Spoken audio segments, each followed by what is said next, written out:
ሰላም ጤና ይስጥልን ውድ በአገር ውስጥና በውጭ የምትገኙ ቤተሰቦቻችን ከገበታ ሚዲያ የዕለቱን አበይት ዜናዎችንና ትኩስ መረጃዎችን ይዘንላችሁ ቀርበናል። አብራችሁን ቆዩ። በቅድሚያም ዋና ዋናዎቹን የህወሓት ኃይል ሽረሪናን መልሶ ለመቆጣጠር መጠነ ሰፊ መልሶ ማጥቃት ለመክፈት እየተንቀሳቀሰ እንደሚገኝ ታወቀ። ቡድኑ በሽረሪና አቅራቢያ ከሱዳን ኃይሎች ጋር በመጣመር የጸረ ድሮን መሳሪያዎችን ጭምር እየተከለ ስለመሆኑ ከስፍራው የወጡ ሪፖርቶች አረጋግጠዋል። ይህንን ተከትሎ በሽረሪና ድንበር ላይ እንደ አዲስ ከፍተኛ ወታደራዊ ውጥረት ማየሉ ተሰምቷል። በሌላ በኩል የምጽዋ አየር መንገድ ለህወሓትና ለሱዳን ጦር የወታደራዊ ቁሳቁስ ማጓጓዣ ማዕከልነት እየዋለ ነው የሚል አስደንጋጭ ወታደራዊ መረጃ ወጥቷል። በዝርዝር በቀዳሚነት የምናስደምጣችሁ ዘገባችን ይሆናል። ወዲህ ደግሞ ከሸዋ ስንዴና ጤፍ የምትለምነዋን ሀገረ ትግራይን እንፈጥራለን ኢትዮጵያዊነት በሽታ ነው በሚሉት ሁለት ንግግሮቻቸው የሚታወቁ ጀነራል የጠቅላይ ሚኒስትር አብይ አህመድን መንግስት ለመገልበጥ ከአማራና ከኤርትራ ጋር የምናብርበት ጊዜው አሁን ነው ሲሉ ተደምጠዋል። ብልጽግና ከእስር ፈቶ ወደ መቀለ የሸኛቸው ጀነራል የአብይ አህመድን መንግስት ከአማራና ኤርትራ ኃይሎች ጋር አብረን ለማስወገድ ጊዜው አሁን ነው በሚል አነጋጋሪ ንግግር ብቅ ብለዋል። በሙስና ቅሌት ሰመ ገናና የሆኑ ጀነራል ከሱዳን እስከ ኤርትራ ከአማራ እስከ አፋር ከውስጥም ከውጭም አጋር ፈጥረን ወደ አዲስ አበባ እንገሰግሳለን ሲሉም ተደምጠዋል። ሌላኛው ዘገባችን ነው። በሌላ በኩል ኮሚሽኑ በአዲስ አበባ ጉዳይ ስምምነት አልተደረሰም አለም። በአዲስ አበባ ጉዳይ የኦሮሚያ መቀመጫ እንድትሆን ስምምነት ላይ ተደርሷል መባሉን የምክክር ኮሚሽኑ አስተባብሏል። እናስደምጣችኋለን። ቻናሉን ሰብስክራይብ፣ ቪዲዮ ላይክ በማድረግ እስከ ፍጻሜ አብራችሁ እንድትቆዩ በአክብሮት እንጠይቃለን። ወደ ቀዳሚ ጉዳያችን እናልፋለን። በወልቃይት ሽረሪና ከሁለት ሳምንት በፊት ጠንካራ ምት ያረፈበት ህወሓት የመልሶ ማጥቃት ለመክፈት እየተዘጋጀ ነው። ቡድኑ ለዓመታት ተቆጣጥሮት የቆየውንና እንደ ዋና የጦር ምሽግ ሲጠቀምበት የነበረውን ሽረሪናን በመከላከያ ሰራዊቱ ከተነጠቀ በኋላ ወደ ሱዳን ማፈግፈጉ የሚዘነጋ አይደለም። ይህንን ተከትሎም ታዲያ ዛሬ ከስፍራው የወጡ መረጃዎች እንደሚያሳዩት ህወሓት የመልሶ ማጥቃት በሽረሪና ለመክፈት እየተዘጋጀ ነው። በአፋርና በራያ ግንባሮች ላይ መጠነ ሰፊ ጦር እያስተማረ የሚገኘው ቡድኑ አሁን ደግሞ ከሱዳን ኃይሎች ጋር በመጣመር መጠነ ሰፊ መልሶ ማጥቃት ለመክፈት በዝግጅት ላይ እንዳለ ታውቋል። በተለይም እንደ ጸረ አውሮፕላን ጸረ ድሮንን በማዘጋጀት መጠነ ሰፊ ጥቃት ለመክፈት መዘጋጀቱን መረጃዎች እያሳዩ ይገኛሉ። ከሳምንታት በፊት በሽረሪና ለ23 ሰዓታት በዘለቀ ውጊያ ከባድ ኪሳራ ህወሓት እንዳስተናገደ ከስፍራ የወጡ የቪዲዮና የምስል ማስረጃዎችም ያመለክታሉ። ከስህተቱ ያልተማረው ይህ ኃይል ታዲያ አሁንም ለሽረሪና ዳግም አስመልሳለሁ በሚል ዓላማ መጠነ ሰፊ ኃይሉን መልሶ እያደራጀ እንደሆነ ነው ተዘገበው። ነገር ግን ይህ የመልሶ ማጥቃት እቅድ አደገኛ መዘዝ እንዳለው ተንታኞች ከአሁኑ እያስጠነቀቁ ይገኛሉ። ሽረሪና ለሱዳን ድንበር ቅርብ በመሆኗ የሱዳን የእርስ በርስ ጦርነት ተዋናያን ትኩረት የሚስብ ነው። የፌዴራል መንግስቱ ህወሓት ኤርትራና ሱዳን በጋራ እየተንቀሳቀሱ ነው የሚል ክስ ማቅረቡ ውጥረቱን ቀጠናዊ የሚያደርገው ነው። ድንበር ተሻጋሪ እንቅስቃሴዎች የጎረቤት ሀገራትን ቀጥተኛ ወይም ተዘዋዋሪ ተሳትፎ ሊጨምሩ ይችላሉ። ይህም ህወሓት ሽረሪና ላይ ውጊያ የሚከፍት ከሆነ በዚህ አካባቢ የሚቀሰቀስ ግጭት ቀጠናዊ የመሆን እድሉም ከፍተኛ ነው። በሌላ በኩል ህወሓት የምጽዋን አየር መንገድ በመጠቀም የወታደራዊ ቁሳቁሶችን ያጓጓዘ መሆኑ ታወቀ። የኤርትራው ምጽዋ ዓለም አቀፍ አየር መንገድ ከቤላሩስ፣ ኢራን፣ ቱርክና ግብጽ የሚነሱ ወታደራዊ ጭነት አውሮፕላኖች ማረፊያና ማዕከል ሆና በማገልገል ላይ የምትገኝም ናት። የጂኦፖለቲካ ተንታኙ መሐመድ ኬር ኡመርና አፊ ሞሲንስ የተባለው የደህንነት መረጃ ተንታኝ ማዕከል ይፋ ባደረገው መረጃ መሰረት ከሐምሌ 6 ቀን እስከ ነሐሴ 2 ባለው ጊዜ ውስጥ ብቻ ቢያንስ 27 በጥንቃቄ የተሞሉ ወታደራዊ በረራ እንቅስቃሴዎች በራዳር ተመዝግበዋል። ከነዚህ በረራዎች መካከል 20 ያህሉ በፖርት ሱዳን፣ 3 በግብጽ በሚገኙ ወታደራዊ ማዕከል እንዲሁም 4 በኤርትራ ምጽዋ ከተማ ማረፋቸው ተረጋግጧል። እነዚህ አውሮፕላኖች ለሱዳን መደበኛ ጦርና ለህወሓት ታጣቂዎች ወታደራዊ ቁሳቁሶችን የሚያጓጉዙ መሆናቸው ተነግሯል። በነሐሴ 4 ቀን የወጣ የሳተላይት ምስል እንደሚያሳየው በምጽዋ አየር ማረፊያ ላይ 2 IL-7 ቲሪና 1 AN-12 የተባሉ ግዙፍ ወታደራዊ የጭነት አውሮፕላኖች ቆመውም ታይተዋል። በተጨማሪም ከሐምሌ 14 ቀን እስከ 24 ቀን ባለው ጊዜ ውስጥ በቤላሩስ አየር መንገድ የሚንቀሳቀሰውና የምዝገባ ቁጥሩ EW567T የሆነው የኢሉዥን የጭነት አውሮፕላን ወደ ምጽዋ 4 ጊዜ ተከታታይ የበረራ እንቅስቃሴ ማድረጉ ተረጋግጧል።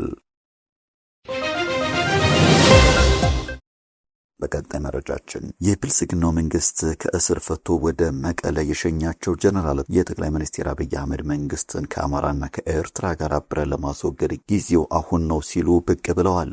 ጀነራሉ ህወሓት በታሪኩ አማራን ተሳድቦ አያውቅም ሲሉ አነጋጋሪ አስተያየትም ሰጥተዋል። በሙስና ቅሌት ስመ ገናና የሆኑት ጀነራሉ ከሱዳን እስከ ኤርትራ፣ ከአማራ እስከ አፋር፣ ከውስጥም ከውጭም አጋር ፈጥረን ወደ አዲስ አበባ እንገሰግሳለን ሲሉም ቀስቅሰዋል። ትግራይን እንደ ኤርትራ ለመገንጠል ጊዜው አሁን ነው የሚል አነጋጋሪ የአደባባይ ንግግራቸው የሚታወቁት የቀድሞ የሜቴክ ኃላፊ ሜጀር ጀነራል ክንፈ ዳኘው የጽምዶን ጥምረት በተመለከተ አነጋጋሪ ቃለመጠይቅም ሰጥተዋል። ወደ አዲስ አበባ ለመመለስ ብልጽግና እናስወግድ ብለው የተከሰቱት ጀነራሉ ትግራይ ለመገንጠል ጊዜው አሁን ነው ሲሉም ከወራት በፊት መናገራቸው አይዘነጋም። ጀነራል ክንፈ ህወሓት ከሻዕቢያ ጋር የፈጠረውን ጽምዶ በማወደስ ትናንትም ዛሬም አንድ ነን በማለት በትግራይ ህዝብ ላይ የደረሰውን ጭፍጨፋ በመካደም እየወነጀሉ ነው። ትናንት ደርግን እንደገረሰስን ሁሉ ዛሬም ብልጽግናን አስወግደን አፍርሰን የሰራናትን ኢትዮጵያን እንቆጣጠራለን ብለዋል። በትግራይ የመገንጠል አቋማቸው ከማቀንቀን በተጨማሪ ኢትዮጵያነት በሽታ ነው በማለት ከዚህ ቀደም በይፋ የተናገሩት ጀነራል ክንፈ ዛሬ ደግሞ በሽታ ነው ወዳሉት ኢትዮጵያነት ለመመለስ ብልጽግናን አስወግደን ስልጣን መቆጣጠር አለብን የሚል ቅስቀሳ አቅርበዋል። አሁን ያለውን የኢትዮጵያ መንግስት ለመጣል የጽምዶ አቀንቃኝ እንደሆኑ የተናገሩት ጀነራሉ አማራ ጠላታችን ነው ብለን አናውቅም ሲሉ ሐሰተኛ ትርክት እንጂ ህወሓት ለአማራ ህዝብም ሆነ ለሌሎችም ህዝቦች እንደ ህዝብ ጠላት ነው ብሎ ፈርጆ ያውቅም የሚል አደገኛ ማስተባበያም ሰጥተዋል። ህወሓት ከመነሻው ጀምሮ በአማራ ህዝብ ላይ የጥላቻ ትርክት ማራመዱ የአደባባይ ሀቅ ቢሆንም ክንፈ አማራን ጠላት ብለን አናውቅም ሲሉ ያስተባብላሉ። ህወሓት ከፕሮግራም እስከ ትግል ዘፈን በአማራ ላይ በግልጽ የጥላቻ ትርክት ማራመዱን የሚያመላክቱ ማስረጃዎች ያሉ ቢሆንም የጽምዶ አቀንቃኙ ጀነራል ክንፈ ግን የለም የኛ አላደረግንም ብለዋል። በተመሳሳይ ከራቀን በፊት በአንድ የበይነ መረብ ሚዲያ ላይ ቃለ መጠይቅ ያደረጉት የህወሓት መስራቹ አቦይ ስብሃት ነጋም እኛ በታሪካችን የአማራን ህዝብ በጠላትነት ፈርጀን አናውቅም፣ የአማራን ህዝብን ዘልፈን አናውቅም ማለታችን የሚዘነጋ አይደለም። እነዚህ ሁለት ንግግሮች የሚያሳዩት ህወሓት ከፋኖ ኃይሎች ጋር ለመስራት ግንኙነቶቹን እያሻሻለ አዲስ ትርክት ለመስራት እየጣረ መሆኑ ማሳያ ነው። የህወሓት አመራሮች በአማራ ህዝብ ላይ በቀጥታም ይሁን በተዘዋዋሪ ጥላቻቸውን በይፋ ሲያስተጋቡ የቅርብ ትዝታዎች ናቸው። አሁን ላይ ከህወሓት ተነጥለው አዲስ አበባ የከተሙት ጌታቸው ረዳ ጭምር ከአማራ ልሂቅ ጋር የምናወራረደው ሂሳብ አለ የሚል ንግግር ሲያቀርቡ ነበር።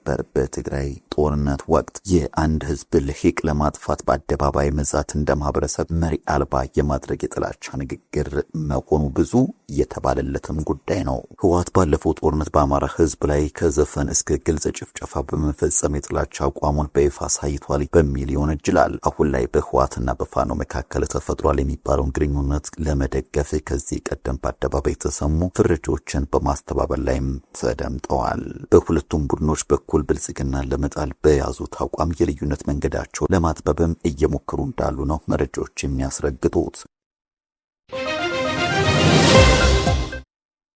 በቀጣይ መረጃችን ኮሚሽኑ በአዲስ አበባ ጉዳይ ስምምነት አልተደረሰም አለም። በአዲስ አበባ ጉዳይ የኦሮሚያ መቀመጫ እንድትሆን ስምምነት ላይ ተደርሷል መባሉ የምክክር ኮሚሽኑ አስተባብሯል። መናኸሪያ ኤፍኤም ትናንት ያሰራጨው መረጃ ሐሰተኛ መሆኑን ኮሚሽኑ ዘገባው ባሰራጨው ሚዲያ በኩል በሰጠው ማስተባበያ አስታውቋል። የአዲስ አበባ ከተማ የፌዴራልና የኦሮሚያ ክልል መቀመጫ እንድትሆን 500 አባላት ያሉት የተመካካሪዎች ቡድን ተስማምተዋል በሚል የተሰራጨው መረጃ አሳሳች መሆኑን ኮሚሽኑ አረጋግጠዋል። ኮሚሽኑ መረጃውን ላሰራጨው መናኸሪያ ኤፍኤም በሰጠው ማብራሪያ በአገራዊ ምክክር ጉባኤ የአዲስ አበባ አጀንዳ የመጨረሻ ውሳኔ አላገኘም ብሏል። በፌዴራል መቀመጫ ከተሞች አጀንዳ ላይ በነበረው የምክክር ሂደት የተነሱ ዋና ዋና ነጥቦች የሚከተሉት ናቸው። አዲስ አበባ የሁሉም ኢትዮጵያውያን የጋራ መዲናና የፌዴራል መንግስት መቀመጫ እንጂ ለአንድ አካል ብቻ የማትሰጥ ናት የሚል አቋም ተንጸባርቋል። አዲስ አበባና ድሬዳዋ በፌዴራል ተጠሪነት እንዲቀጥሉ እንዲሁም አዲስ አበባ ራሷን በራሷ እንድታስተዳድር የምክር ሐሳብ ስምምነት ተደርጓል።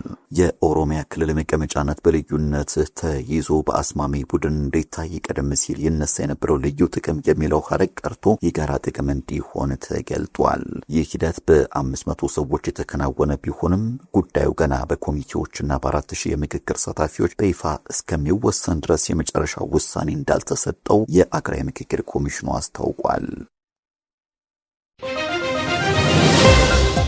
በመጨረሻም የኢትዮጵያ የጸጥታ ነገሮች እየተባባሱ ባለበት ወቅት በኦሮሚያ ክልል የግዳጅ ውትድርና ምልመላ ዳግም መጀመሩ ተነገረ። በአዲስ አበባ ዙሪያ የሚገኙ የሸገር ከተማ አካባቢዎችን ጨምሮ በተለያዩ የኦሮሚያ ክልል አካባቢዎች የግዳጅ ወታደራዊ ምልመላ ዳግም እየተካሄደ መሆኑን ነዋሪዎች ገልጸዋል። ቤተሰቦቹ እንደተናገሩትም ወጣቶች ያለፍላጎታቸው በኃይል ተወስደዋል። በአንዳንዶች ደግሞ ወጣቶቹን ለማስፈታት ገንዘብ እንዲከፍሉ ተጠይቀዋል። አዲስ ስታንዳርድ በምስራቅ ሐረርጌና በምስራቅ ባሌ ዞኖች ከሚገኙ ነዋሪዎች መረጃዎችን ሰባስቧል። ይህ የምልመላ ድርጊት የተከሰተው በሀገሪቱ የጸጥታ ውጥረቶች በተከሰቱበት ወቅት ነው። ከነዚህ መካከልም በፌዴራል መንግስትና በህወሓት መካከል እንደገና ያገረሸው ውጥረት፣ በአማራ ክልል በፌዴራል ኃይሎችና በፋኖ ታጣቂዎች መካከል ያለው ግጭት እንዲሁም በቤንሻንጉል ጉሙዝ ክልል የሚታየው አለመረጋጋት ይገኙበታል።